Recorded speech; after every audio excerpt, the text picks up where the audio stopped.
नमस्ते एवरीवन, मैं हूँ आपका भारतीय दिव्यांश और आज के इस वीडियो में हम बात करने वाले हैं भारत की उन बेटियों के बारे में जिनका मार्स ऑर्बिटर मिशन के सक्सेस के पीछे एक अहम भूमिका है। मार्स ऑर्बिटर मिशन के सक्सेस होने का वो मोमेंट हमारे इंडिया के लिए one of the most proudest moment ever है, क्योंकि मार्स ऑर्बिटर मिशन के सक्सेस होने के साथ ही हम बन गए हैं ऐसी दुनिया का पहला कंट्री जो कि अपने फर्स्ट अटेम्प्ट में ही मार्स पर जाने में सक्सेसफुल हुआ हो। मार्स ऑर्बिटर मिशन, जिसे हम मॉम या फिर मंगलयान या फिर मिशन ओवर मार्स भी कहते हैं, ये लॉन्च हुआ था 5 नवंबर 2013 को from Satish Dhawan space centre Sriharikota और ये स्पेसक्राफ्ट मार्स के ऑर्बिट में पहुंचा था 24 सितंबर 2014 और उसी के साथ ये हमारे इंडिया का ह्यूज सक्सेस बना। लेकिन आज के इस वीडियो में हम जिन भारत की बेटियों के बारे में बात करने जा रहे हैं उनके बिना इस मार्स ऑर्बिटर मिशन के सक्सेस होने के चांसेस ना के बराबर थे, क्योंकि उनकी इस मिशन में एक अहम भूमिका थी। शुरुआत करते हैं भारत की उस बेटी से जिसने इस मिशन को लीड किया,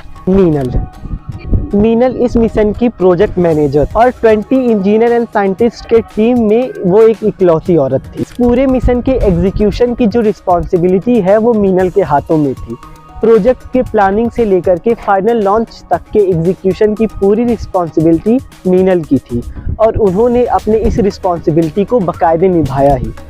ये मीनल का लीडरशिप क्वालिटी और उनका हार्डवर्क और डेडिकेशन ही था जिसने इस मिशन को एक सक्सेसफुल मिशन बनाया। वो दूसरी बेटी जिसने इस मिशन में एक क्रूशियल रोल निभाया वो थी नंदिनी हरिनाथ। नंदिनी इस मिशन की डिप्यूटी ऑपरेशन डायरेक्टर थी और वो इस मिशन के कम्युनिकेशन सिस्टम की प्रोजेक्ट मैनेजर भी थी। उनकी रिस्पॉन्सिबिलिटी ये थी कि spacecraft throughout the mission earth से सही से कम्युनिकेट कर पाए। कम्युनिकेशन किसी भी स्पेस मिशन को सक्सेसफुल बनाने में एक अहम भूमिका निभाती। हमारी अगली भारत की बेटी रितु करिधल, इनकी रिस्पॉन्सिबिलिटी थी मिशन के नेविगेशन एंड कंट्रोल पर ध्यान देना। ने ना सिर्फ इस मिशन के लिए पूरी ट्रैजेक्टरी पाथ डेवलप की बल्कि ये भी इंश्योर किया कि through out the mission spacecraft अपने पाथ पर ही रहे।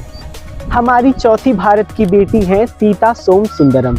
होप कि मैं इनका नाम सही से प्रोनाउंसिएट कर रहा हूँ। अगर मुझसे कोई भी गलती हो रही है तो उसके लिए मैं दिल से क्षमा मांगता हूँ। सीता इस प्रोजेक्ट की पावर सिस्टम की मैनेजर थी। रिस्पॉन्सिबिलिटी स्पेसक्राफ्ट में पावर सप्लाई बरकरार रखने की थी और उनकी एक इम्पॉर्टेंट रिस्पॉन्सिबिलिटी ये भी थी कि हमारे स्पेसक्राफ्ट में जो सोलर पैनल लगा है हमेशा सन को फेस करे ताकि हमारे प्रोजेक्ट में कभी भी पावर सप्लाई की कमी ना पड़े। हमारी अगली भारत की बेटी है अनुराधा टीके। ये इस प्रोजेक्ट की डाटा सिस्टम मैनेजर थी। इनकी रिस्पॉन्सिबिलिटी ना सिर्फ डेटा बल्कि डेटा सिस्टम को डेवलप करना और डिज़ाइन करना था।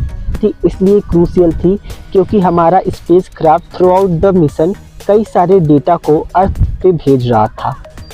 इनकी डेटा सिस्टम मैनेजमेंट में एक्सपर्टीज होने की वजह से न केवल स्पेसक्राफ्ट ने थ्रू आउट द मिशन अच्छे से डेटा को भेजा बल्कि उस डेटा का एक्यूरेसी के साथ एनालिसिस भी इनकी एक्सपर्टीज की वजह से ही हो पाया। ये थी भारत की वो बेटियां जिन्होंने मार्स ऑर्बिटर मिशन को सक्सेसफुल बनाने में अपना अहम भूमिका निभाया। इसके अलावा कई सारी और भारत की बेटियां इस मिशन से जुड़ी होंगी। भारतीय दिव्यांश की तरफ से उन सभी को भी सलाम। वीडियो के इस फेज में हम कुछ इम्पोर्टेंट बातें करना चाहते हैं। मार्स ऑर्बिटर मिशन में कई सारे साइंटिस्ट, कई सारे इंजीनियर्स जुड़े थे भारतीय दिव्यांश की तरफ से और भारतीय दिव्यांश के ऑनलाइन प्लेटफॉर्म्स पे जुड़े सभी फैमिली की तरफ से। इसरो के वो सारे साइंटिस्ट, सारे इंजीनियर्स और सारे वर्किंग या फिर नॉन वर्किंग स्टाफ्स जिन्होंने अपना थोड़ा सा भी योगदान दिया है मार्स ऑर्बिटर मिशन में ताकि ये मिशन सक्सेसफुल बन पाए, उन सभी को तहे दिल से सलाम और धन्यवाद। भारतीय दिव्यांश और भारत, इसरो और मार्स ऑर्बिटर मिशन के जुड़े तमाम साइंटिस्ट, इंजीनियर, वर्किंग स्टाफ या नॉन वर्किंग स्टाफ या फिर वो स्टाफ ही जिन्होंने इंजीनियर और साइंटिस्ट का ध्यान रखा, उन सभी पे गर्व करेगा। आई होप कि आज के इस वीडियो में आपने कुछ इंस्पायरिंग स्टोरी सुनी होगी और उससे कुछ सीखा होगा। अगर आपको ये वीडियो पसंद आए तो इसे लाइक करें, हमारे चैनल को सब्सक्राइब करें